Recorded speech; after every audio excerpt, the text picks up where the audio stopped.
আমি আপনাদের যা দেখাবো বিজ্ঞানের বিভিন্ন শাখার মাধ্যমে সেখানে আছে। আমাদের কাছে এমন বস্তুনিষ্ঠ এবং পরীক্ষামূলকভাবে যাচাইযোগ্য প্রমাণ আছে যা 17,000 বছরেরও বেশি পুরনো এবং যা নিয়ে আমরা বিস্তারিতভাবে আলোচনা করতে পারি। কিন্তু তার বাইরে এই মুহূর্তে আমাদের কাছে এমন কিছু নেই যা আমরা অবলম্বন করতে পারি। এটা বদলাবে, আমি আশ্বাস দিচ্ছি এটা খুব শীঘ্রই বদলাবে। ঠিক আছে, এবং আমি যখন বলবো তখন হয়তো তার ইঙ্গিত দেব। আমার কাজের পদ্ধতিটি হলো, আমি চাই সমস্ত প্রমাণই প্রথমে আসুক যা বস্তুনিষ্ঠভাবে পরীক্ষাযোগ্য হবে, এবং তারপরেই অনুমানের দিকে যাব। অনুমানকে আগে আসতে দেওয়ার চেয়ে প্রমাণকে অগ্রাহ্য করুক, ঠিক আছে?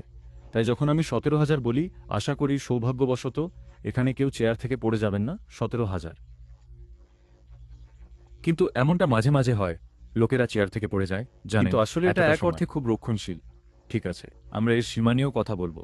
আমার অনেক স্লাইড দেখানোর আছে, আর আমি আপনাদের প্রেক্ষাপটটা বলবো কেন আমি এই বহুশাস্ত্রীয় প্রমাণ নিয়ে কথা বলতে চাই, ঠিক আছে? কিন্তু ভূমিকা না দিয়ে স্লাইডটা এলে আমি এটা নিয়ে বলবো।